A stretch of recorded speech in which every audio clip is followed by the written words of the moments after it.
కూకట్పల్లిలో 10 ఏళ్ల బాలిక సహస్రను ఎవరు చంపారు? ఇది ఇంకా మిస్టరీగానే కొనసాగుతోంది. పోలీసులు దర్యాప్తు చేస్తున్నారు. 48 గంటలైంది, ఇంకా ఎవరు చంపారన్నది క్లారిటీ రాలా. అన్ని కోణాల్లో దర్యాప్తు చేస్తున్నారు. మొదటగా ప్రచారం జరిగింది. ఆ రెండో ఫ్లోర్‌లో ఎవరైతే ఒడిషా రాష్ట్రానికి సంబంధించిన ఫ్యామిలీ ఉన్నారో, సంజయ్ అనే యువకుడున్నారో అతన్ని అదుపులోకి తీసుకున్నారు. అతన్ని ప్రశ్నించారు. కానీ అతను చంపాడు అనటానికి కనీసం ఒక్కటంటే ఒక్క ఆధారం కూడా పోలీసులకు లభించలా. ఇంకా ఆ బిల్డింగ్‌లో ఎవరైతే అద్దెకుంటున్న కుటుంబాలున్నాయో, ఆ కుటుంబాల అందరినీ కూడా ప్రశ్నిస్తా ఉన్నారు. అందరిని కూడా విచారిస్తా ఉన్నారు. కానీ ఎక్కడా కూడా ఎలాంటి క్లూస్ దొరకని పరిస్థితి కనిపిస్తోంది. అనుమానం ఉన్న ప్రతి ఒక్కరిని ఆ అపార్ట్మెంట్‌లో ఎవరైతే అనుమానంగా కనిపించారో వాళ్ళందరినీ కూడా విచారిస్తూ ఉన్నారు. గంటలు గంటలు ప్రశ్నిస్తున్నారు. కానీ ఇప్పటి వరకు కూడా ఒక్కటంటే ఒక్క ఆధారం పోలీసులు సంపాదించలేకపోయారు. ఏం జరుగుతోంది? ఎక్కడ తప్పిదం కనిపిస్తోంది?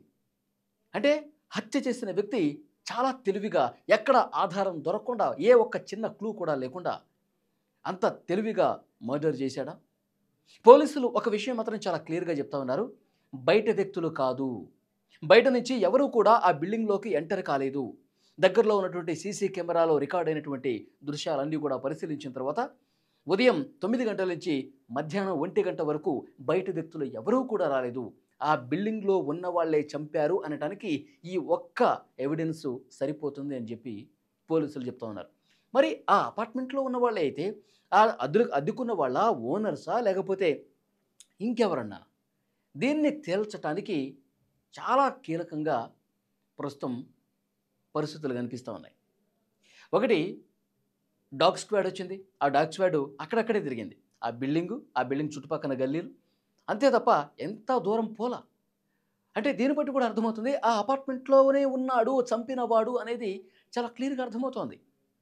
పోలీసులు ఆ ఫోరెన్సిక్ టీమ్ వచ్చినప్పుడు అక్కడ వేలిముద్రలు కావచ్చు, అవన్నీ కూడా నోట్ చేసుకొని వెళ్లారు. అక్కడ దొరికినటువంటి సంఘటనా స్థలంలో కీలక ఆధారాలు కూడా తీసుకెళ్లారు. ఆ వేలిముద్రలు ఎవరితో సరిపోలతాయి అని కూడా పరిశీలిస్తా ఉన్నారు. ఇప్పటి వరకు నిజం బయటికి రాల. మరి ఎవరు చంపి ఉంటారు? సహస్ర 10 ఏళ్ల బాలిక అంత దారుణంగా పొడిచి పొడిచి చంపాల్సిన అవసరం ఎవరికుంది? ఆ అపార్ట్మెంట్‌లో 10 ఏళ్ల బాలికను చంపాల్సినటువంటి అవసరం ఎవరికుంది? ఆ బంగారు తల్లి ఎవరి అడ్డుగా ఉందని చంపేశారు? ఆ తల్లి ఎంత బాధపడుతుందో చూడండి. గుండెలో బాదుకుంటూ రోదిస్తోంది. నా తల్లిని, నా చిట్టి తల్లిని ఎందుకురా ఇంత దారుణంగా చంపేశారు? ఏం పాపం చేసిందిరా? అని ఆమె ఏడుస్తుంటే నిజంగా చాలామంది కన్నీళ్లు పెట్టుకుంటా ఉన్నారు. నిజంగా హైదరాబాదులో ఒక ఇంట్లోకి ప్రవేశించి మరీ పట్టపగలు ఉదయం 10 గంటలకి కత్తితో పొడిచి చంపారంటే అసలు ఇంతకుముందు ఎప్పుడూ జరగల. మరి ఏం జరుగుంటుంది? ఎవరు చేసుంటారు? పోలీసులు తేల్చాలి. ఇప్పటికి 48 గంటలయిపోతోంది. ఎందుకు ఇంకా పోలీసులు కనిపెట్టలేకపోయారు? మేము అన్ని కోణాల్లో దర్యాప్తు చేయాలి.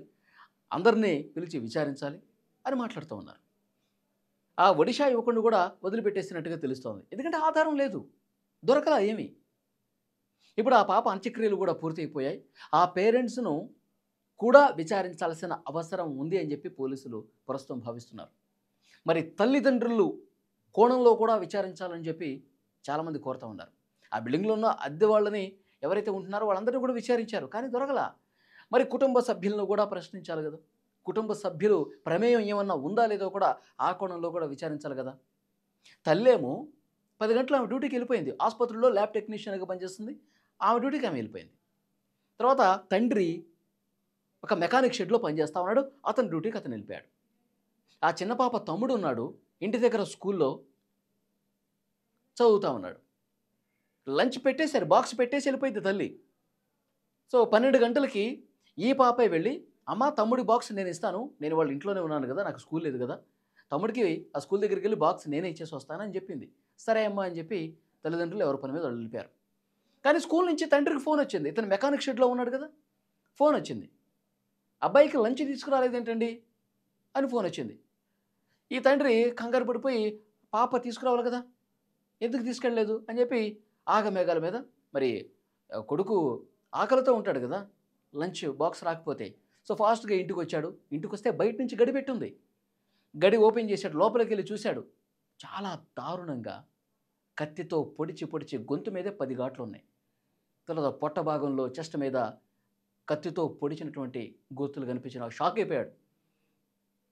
అతను షాక్ అయిపోయి వెంటనే అద్దెకున్న వాళ్ళు ఎవరైతే ఉన్నారో మిగతా కుటుంబాల వాళ్ళకి సమాచారం ఇచ్చాడు. పోలీసులకు ఇన్ఫర్మేషన్ ఇచ్చారు. పోలీసులు వచ్చారు. అంతా పరిశీలించారు.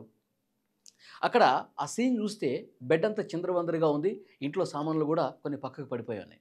అంటే ప్రతిఘటించింది. మరి వచ్చినటువంటి దుండగుడు లైంగిక దాడి చేయటానికి అమ్మాయిని ఏదైనా చేయటం కోసమే వచ్చాడా? ఈమె తీవ్రంగా పాప ప్రతిఘటిస్తే ఆ కోపంలో ఏమన్నా చంపేశాడా? ఆమె అడ్డుకోవడంతోనే ఆ కసితీర కత్తితో చంపేశాడా? ఆ కత్తి కూడా ఎక్కడుందో తెలియట్లా. ఇంట్లో ఉన్నటువంటి కిచెన్‌లో ఉన్న కత్తి తీసుకునే ఆ పాపని చంపాడు. మళ్ళీ ఆ కత్తి తనతో పాటు తీసుకెళ్ళిపోయాడు అని పోలీసులు భావిస్తా ఉన్నారు. ఆ కత్తి ఎక్కడుందో తెలీదు. ఎవరు పొడిచి చంపారో తెలీదు. మరి 2 రోజులు అయిపోతోంది. సో, డెఫినిట్‌గా తల్లిదండ్రులు విచారిస్తే ఇంకా ఆ ఫ్యామిలీతో ఎవరికైనా గొడవలున్నాయా? ఏవైనా ఆర్థిక లావాదేవీలకు సంబంధించిన గొడవలేమైనా గతంలో జరిగాయా? ఇంకెవరి మీదైనా కోపం ఉందా? గతంలో గొడవలు జరిగిన సందర్భాలు ఏమన్నా ఉన్నాయా? ఇవన్నీ కూడా తల్లిదండ్రులని విచారిస్తే బయటకొచ్చే అవకాశం ఉంది.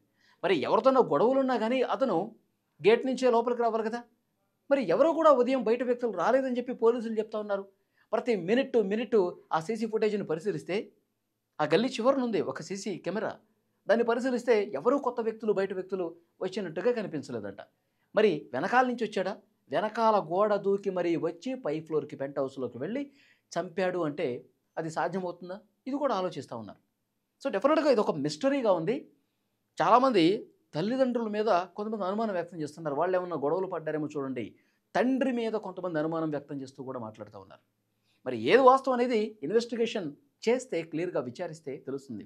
మరి తల్లిదండ్రులు బాధలో ఉంటారు. నిన్ననే అంత్యక్రియలు పూర్తయిపోయినాయి కాబట్టి వాళ్ళు కొంత టైం ఇచ్చి వాళ్ళని విచారిద్దాం అని చెప్పి అనుకుంటున్నారు. ఇప్పుడు మిగతా ఆ అద్దెకున్న వాళ్ళు కావచ్చు, ఆహ్, ఎవరికైతే అనుమానం ఉందో, ఎవరి మీదైతే అనుమానం ఉందో వాళ్ళని విచారిస్తా ఉన్నారు కానీ ఏమీ దొరకలా. సో, నెక్స్ట్ స్టెప్పు పేరెంట్స్‌ని విచారించాలి. ఏదేమైనప్పటికీ కూడా హైదరాబాద్‌లో ఉదయం 10 గంటలకు హైదరాబాద్ నడిబొడ్డున పట్టపగలు చిన్న పాపని అంత దారుణంగా చంపేశారంటే హైదరాబాద్ ఒక్కసారిగా ఉలిక్కిపడింది. ఏదేమైనప్పటికీ కూడా పోలీసులు ఇంకా వేగంగా చేయాలి, విచారణ చేయాలి అన్ని కోణాల్లో పరిశీలించి. ఎందుకంటే ఇంత టెక్నాలజీ ఉన్న రోజుల్లో కూడా చిన్న పాపని చంపిన తర్వాత కూడా ఇన్ని రోజుల పాటు కనుక్కోలేకపోయారనేది కూడా కొంత విమర్శ వస్తుంది పోలీసుల మీద. ఎందుకు పట్టుకోలేకపోతున్నారు? ఎందుకు కనుక్కోలేకపోతున్నారు? అసలు ఎక్కడుంది హైదరాబాద్‌లో భద్రత అని మాట్లాడేవాళ్ళు కూడా ఉన్నారు. సో, డెఫినిట్‌గా విచారణ చేస్తున్నారు. పోలీసుల్ని ఎక్కడ తప్పు పట్టాల్సింది లేదు. వాళ్ళు చేసేది చేస్తానే ఉన్నారు. కానీ బాధ ఉంటది గదా! చిన్న పాప, 10 సంవత్సరాల పాప, 6థ్ క్లాస్ చదువుతోంది. ఎంతో భవిష్యత్తు ఉన్నటువంటి ఆ చిన్న పాపని పొట్టన పెట్టేసుకున్నారు కదా! చాలా దారుణమైన విషయం. చాలా బాధ కలిగించే విషయం. సో, ఏదేమైనప్పటికీ వాస్తవాలు బయటకు రావాలి. తప్పకుండా ఈ వీడియో మీద మీ మీ అభిప్రాయాన్ని కామెంట్ రూపంలో తెలియజేయండి.